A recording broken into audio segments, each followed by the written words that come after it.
I left when I was 26. So I was super excited. I was leaving to go to New York City. Pain and joy, I've had it all, had it all. Can I tell you my story? All this is mine.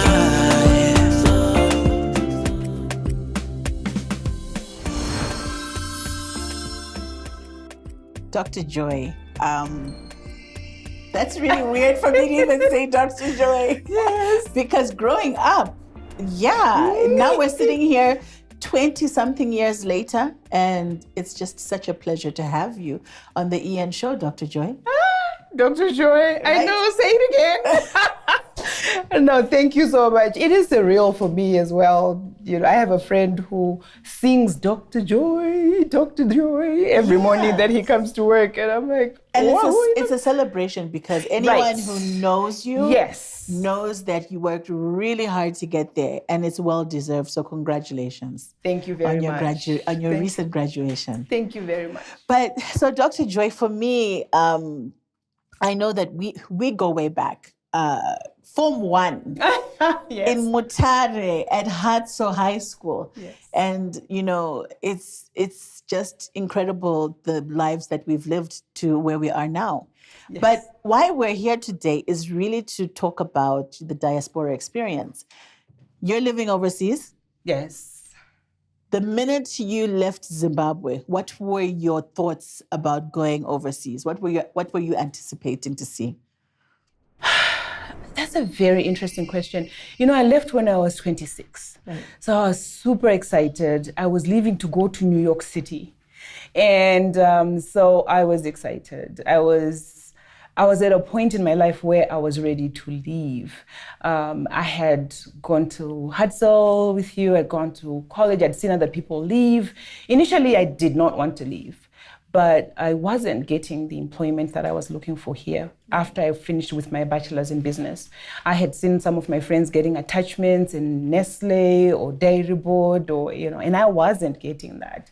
And I wanted to look after my mom, and I was seeing people sending money and taking care of their family, and I thought, you know what?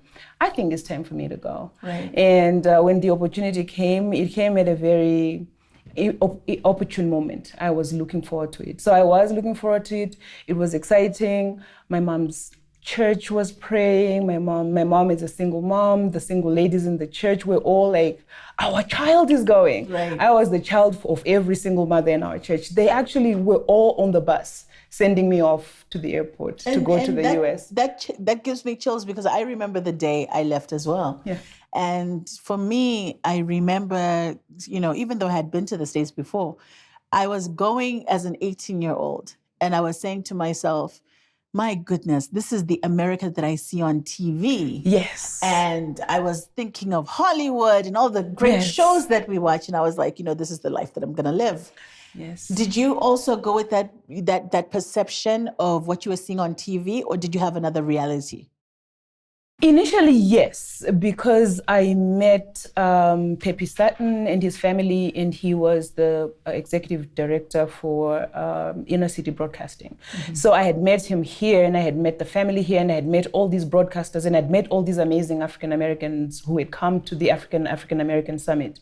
And I had met all these folks. So I was looking forward to seeing them again. Mm-hmm. I just didn't even have it in my mind, the idea of what is, until you get there. You kind of just, like you're saying, think of Hollywood and the big cities, and you are not sure exactly how they are related to each other. So I was excited because I was like, I'm going to be seeing all these cool people. And I had met cool people here. And at Hartselle, we had met some really cool people, right. Mrs. Whitfield, Jill Humphreys, our basketball coach.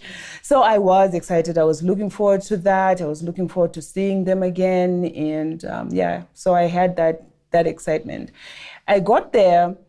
And then what did you see? Because girl, I'm on away. What did you see?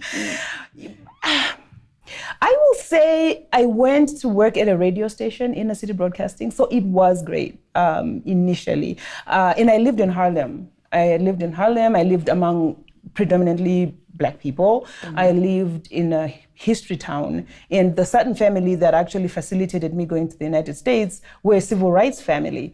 Their father, Pierre Sutton, Percy Sutton, was actually a Tuskegee Airman, and he had been the lawyer for Malcolm X. And so I moved into that environment. So a big history in terms of civil rights, Yes. civil rights movement, and all of that stuff. Yeah. So it served rather it was protective. Right. Okay. It was protective. So while I understood that racism was there, and while I understood that things were not as how they seemed from abroad, there was that community that I got embedded into when I went to Harlem, and I lived in Harlem. So I moved from one ghetto to another ghetto, right?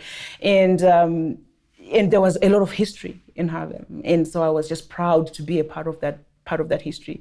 And but funny enough, I actually didn't even realize I was in Harlem for about 3 days.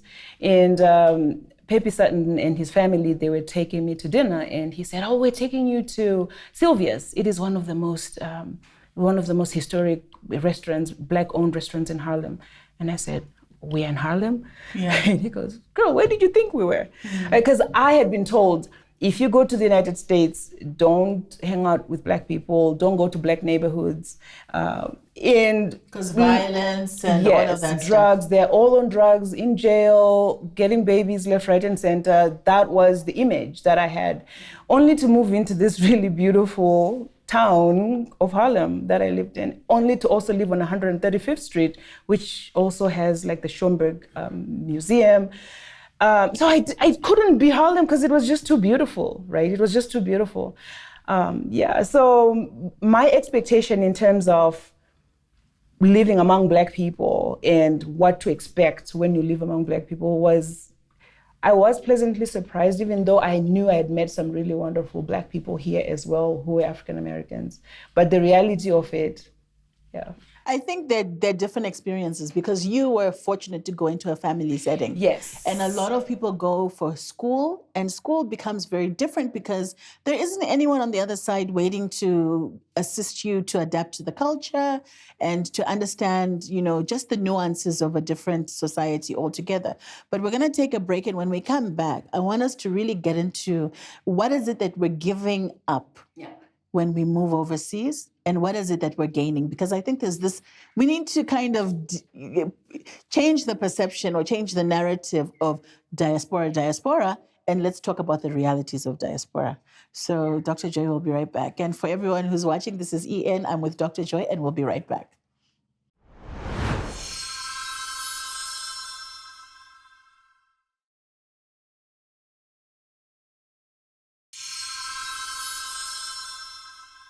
Welcome back to the EN Show, and I'm with Dr. Joy. Dr. Joy, for me, first of all, what did Dr. Wechi Joy? Ndiri dokotea we philosophy. Oh my goodness. Ndakaende koerenge sociology. All right. So, Dr. Joy, we're talking about going back to the States and, having a different experience if you're a student versus if you are going into a family support system. Yes. I went to a family, but I also had the experience of going to a university where I was probably one of the only Zimbabweans that were there, and having a moment where you really felt like this is not home. Yes. And it was a small white community in Ohio, and I just it took me time to acclimatize and to understand that there are certain things that drive the narrative in the States, and race is one of them. Yeah. And I felt like I was put into a corner for me to identify with something. And I then became very strong in that I'm an African and I am Zimbabwean. And I was actually surprised by how people really did not understand what an African society is and the perceptions that are so negative around Africa. Did you ever experience that? And if you did, how did you manage those situations? Well, so many layers to that question, right? So when I went to the US and I was working for the radio station, I did run into a woman who had won a contest, and it was a wedding contest, and she had traveled all over the world, and she had actually come to Zimbabwe. And when she found out there was a Zimbabwean woman working at the station, she wanted to talk to me, and she wanted to talk to me about her experiences.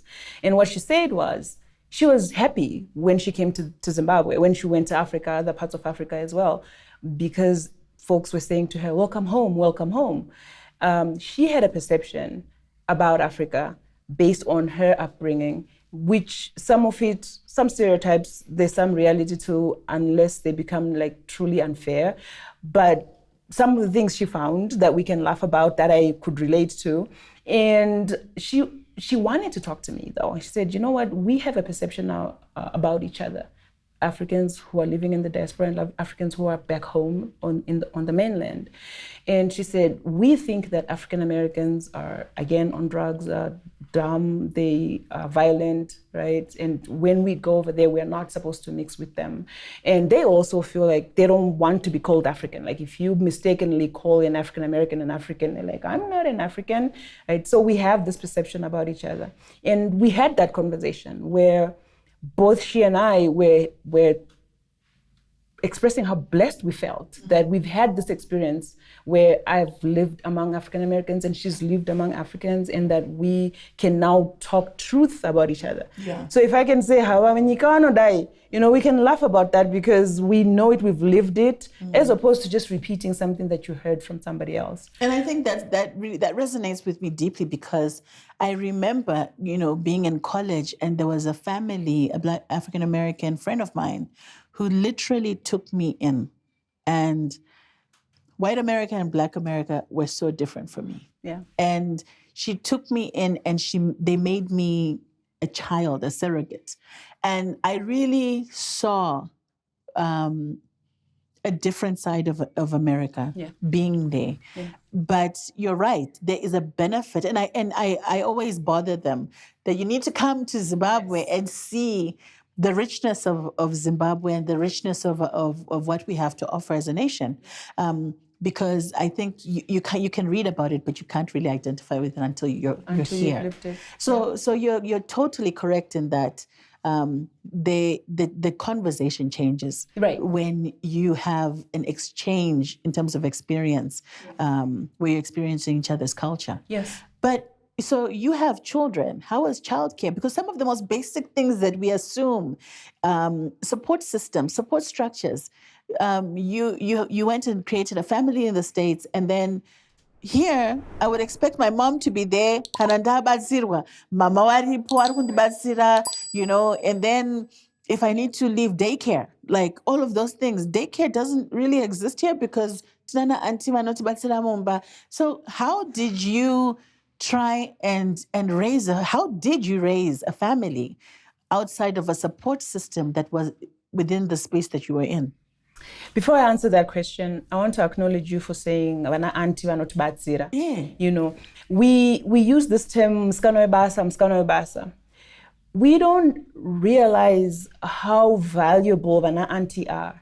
And I've seen people who abuse vana auntie vanotibatsira and not realize how our households are run by vana auntie. I'm telling you. They run everything pretty much. And if anyone watching, and if you have an auntie, please take them out to dinner or something. And celebrate them. Celebrate an auntie, because there were people overseas who were saying, I used to tell my auntie, don't touch you don't touch my washing machine. You don't watch. And now you've got galore laundry machines, and you're like, if I could just have auntie who living here with me, I would give everything here. Everything. Just for 1 minute. Yes. The small basic things that we take for granted when you're here, overseas, hakuna izvozvo. I had to send my kids back to Zimbabwe. I sent my son, he was 3 months old. I was at the airport, like nursing him and giving him and handing him back to my mom when I was going for my master's. Because I knew that there was no way that I could have someone take care of my child the way my mom would take care of my child. So my mom came to Zimbabwe with Munya. And again, there's something protective about knowing where you come from and knowing what, like you said, what you're giving up, but knowing that you can still have that. I would have the peace of mind knowing that my son is in Zimbabwe with my mom, as opposed to spending thousands of dollars, which of course I was going to back to school, didn't have, and just a peace of mind of having a 3-month-old that you're leaving while you're going to school. There is such a courage that goes with being an immigrant, making it abroad without without the support of the family. Yeah. It's expensive, it's lonely, it's challenging, and the visa situation, of course, it's almost impossible. So you can't just say, "Hey, auntie, come and live with me for a minute." So yes, daycare was impossible. My school had a subsidized daycare, but I actually, with my second child, I had to put my child on the wait list the moment I found out I was pregnant. For her to get in 5 years later, for her to get into preschool and kindergarten, you had to put them on the wait list as soon as you find out that you're pregnant. Wow. That's how almost impossible it is to find good quality care. And when we come back, Dr. Joy, I want to talk about, I know that you have invested in your kids coming home and teaching them Shona deliberately and teaching them the culture. But I've also seen the opposite of that with some people who, their kids who are overseas are called Emily Nemapare, and this Emily Nemapare cannot even converse in Shona at all. Yeah. So we're going to come back and talk about language and just how we're raising our kids overseas. This is EN. I'm with Dr. Joy, and we'll be right back.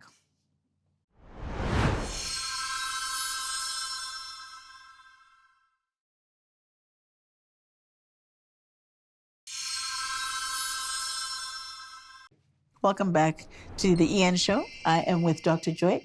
And Dr. Joy, we're talking about raising our children overseas. So I kind of have mixed feelings about this. We raise our kids overseas, and the culture does not always allow us to speak to our kids in Shona as much, because they're going to school and they're not really exposed to that. But I have seen you being very deliberate to say, my kids, number one, need to understand where they're from. Number two, they need to understand the language. Why was that so important for you? There's something protective about being Shona, about being Dau, about being Shangani. Like, I can say I'm a descendant of the Shangani people. There's something really protective when you live in an environment like the United States. Mm-hmm. The idea of Blackness takes away a lot of our identity. And I was watching your interview with Chengeto the other day, and I thought, yes, I could relate very well to what she was saying, because when you're tired, you're like, whew, I can go home. Yes. Now, with our brothers and sisters who are African American, who have had that erased from them, it's kind of like living with an abusive parent. Mm. You can't go anywhere. A lot of, and excuse the violent reference, but there are a lot of children who live in that environment who still have to go home to their parents. Mm. And that's the world that as generally Black people, we live in the United States, right? There's a lot of trauma, a lot of abuse, a lot of healing that needs to take place from 400 years of subjugation, of just working for free. Mm. And so I don't relate to that history. I don't relate to that. I don't understand it. I know it. I've not lived it. And so for me to have my child say that they're African American because they were born in America, to me, one, I don't want to lose my part of them, my part in them, right? So I don't want to take away their Americanness, and I used to. And I took a step back, of course, because identity is very personal, and people need to come into their own identity. And I can't take that away from them. I can only add onto what they have. But your kids are very strong in the understanding that they are who they are, but they also acknowledge where their mom is from. And, Tabby can come and say, my Nina Emmy, and I'm looking at her and I'm like,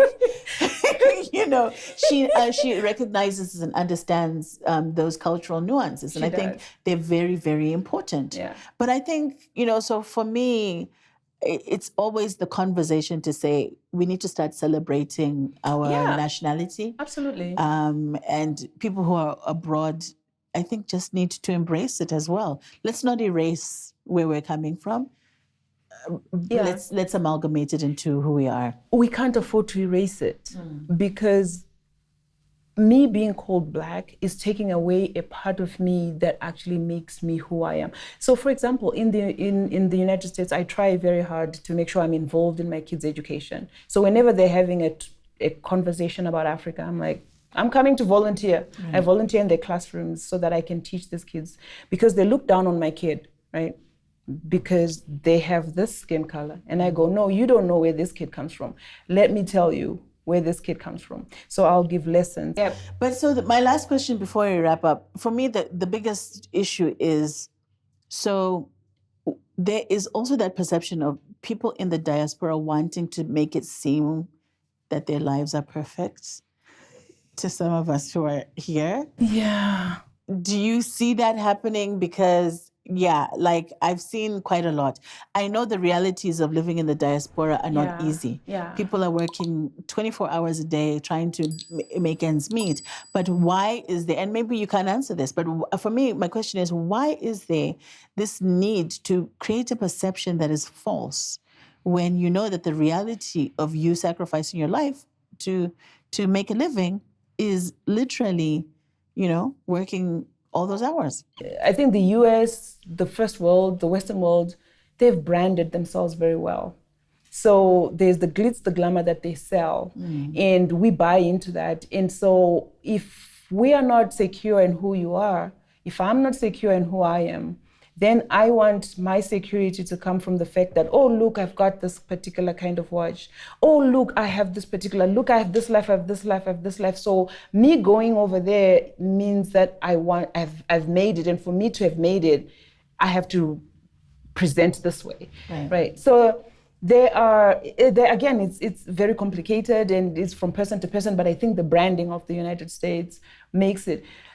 And it's so dangerous for us as people of African descent, because you find someone, even African Americans, who will be parking an Escalade this big in front of an apartment complex that's running down. Like we are not amassing wealth, we are just amassing riches, we're just making income and working super hard, but are we creating wealth? That's the question. And if they're doing that and they're also creating wealth and they're leaving a legacy for their kids, then great. But if we're doing it just so that I can show off when I come home and say, hey, guess what, I'm living the life over there, I have not necessarily tried to show that I'm doing well, but I've worn a lot of masks myself. I have hidden much of my suffering, much of my loneliness, much of my brokenness, whether it was marriage, whether it was school, whether it was parenting, whatever else I was endeavoring to do that I felt like I was struggling with,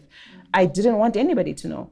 This brings us to the end of our episode. And I just want to say, I've got lots more questions. So people who are watching, you have to log on to our YouTube channel and look up the EN Extra episode with Dr. Joy, because I'm going to talk to you about family. I'm going to talk to you about, yes, being a strong Black woman, but also the things that you're doing to invest back in Zimbabwe. And I know that you're going back and forth and really investing back in Zimbabwe, which I encourage everyone who's in the diaspora. Zimbabwe is open for business and you have to come back and invest. Because if we're going to grow this country, we have got to be a part of the growth. But it's been a pleasure, my dear sister, to have you on the EN show. It's awesome to have you back in Zim, even if it's for a short time. I'm proud of you. I'm super proud of you. Well done. Thank you, my darling. For everyone who's watching, this is EN with Dr. Joy, sending love and light your way. Don't forget, YouTube channel, subscribe.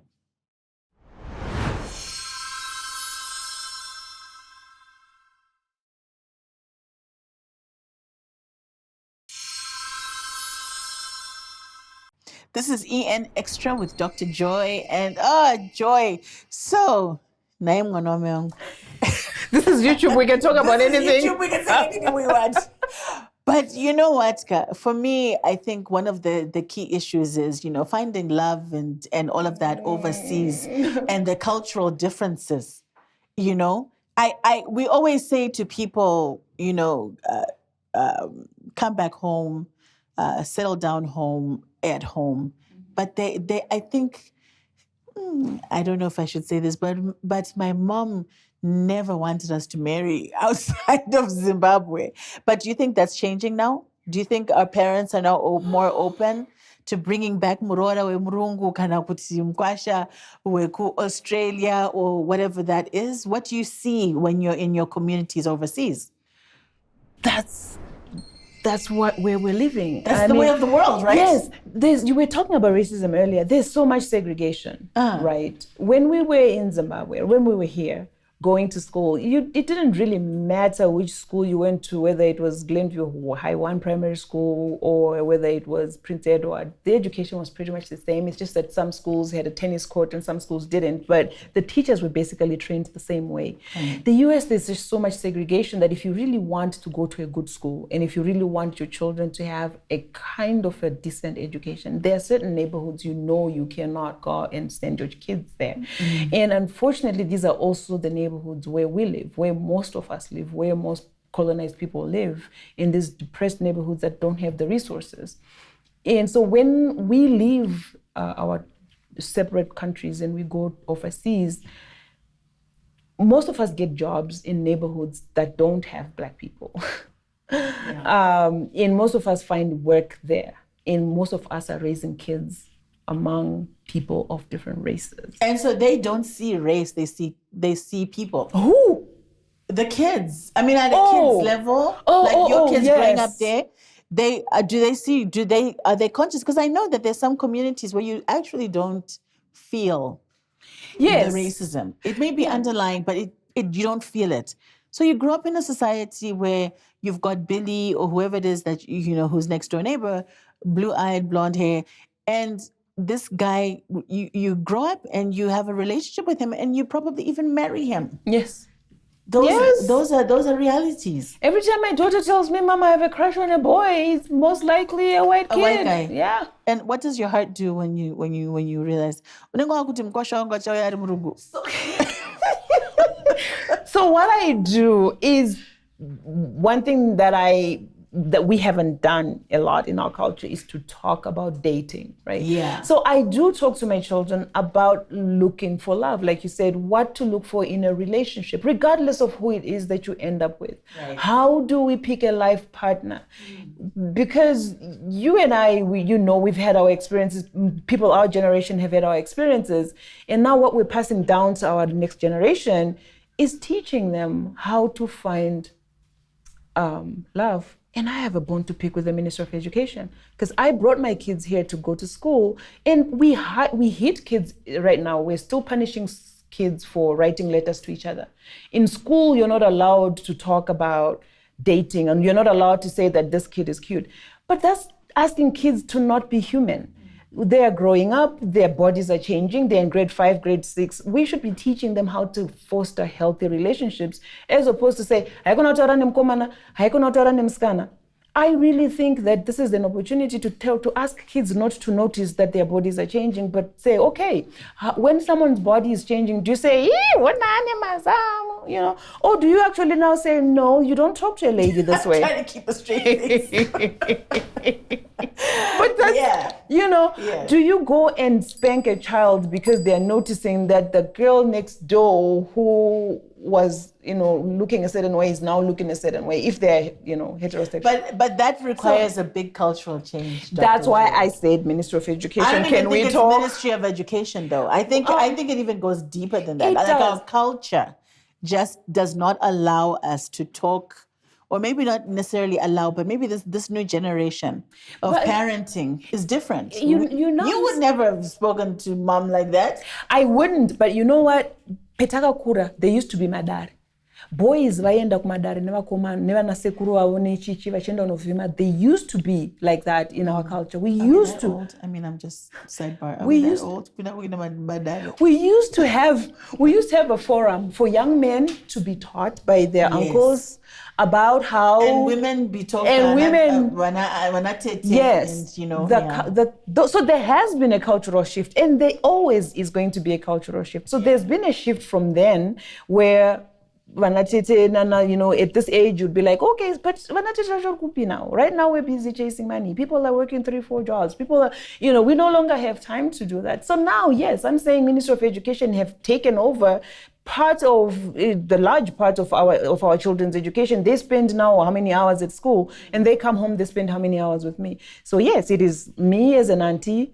If Monashe comes and says, auntie, I think this boy is cute, am I going to say, don't talk to me about boys? I'm just asking her not to be say, so what's the guy's name? So and why do you like him? Yes. And so you're gonna start asking more questions around that. Yes. So has Munashe come to you? I'm joking. But I will tell you this though, you're right, because even with my kids' friends, my daughter Tabela, she'll do that. She'll be like, yeah, talk to my mom. Right? Because that's one thing that I really want to be, that person that young men and women can come and talk to. Whether, look, this is controversial and people do not want to talk about this, but whether they actually don't find a boy attractive, but they're like, I don't know what's happening with me, auntie. I think I find a girl attractive. What are you going to say? Don't talk to me about it? Do you know how many kids kill themselves, how much suicide rates are out there because kids don't have anybody to talk to about the fact that they're talking to someone who's giving them toxic advice. Yeah. So it's either you control the narrative or you let someone else control it. Yes. Which is very scary. Yeah. But Dr. Joy, this brings us to the end of EN Extra. We could go on and on and on and on and on. And you know we will, right? And on. Yeah. But thank you so much, my dear, for joining me on the set Thank you for inviting me. And it's just so surreal. After all these years, it's just a pleasure to have you. And thank you so much for the support that you've given me from the very beginning. And congratulations once again for being Dr. Joy. Thank you, Emily. I feel like flipping the questions, like, how did we get here? I want to interview you now. Can we switch chairs? Because I'm like, Emily, tell me about EN, and congratulations, girl. I'm proud of you. Thank you so much. Proud of you. Ladies and gentlemen, this is EN. We're signing out, sending love and light your way, and I'm with Dr. Joy. See you soon.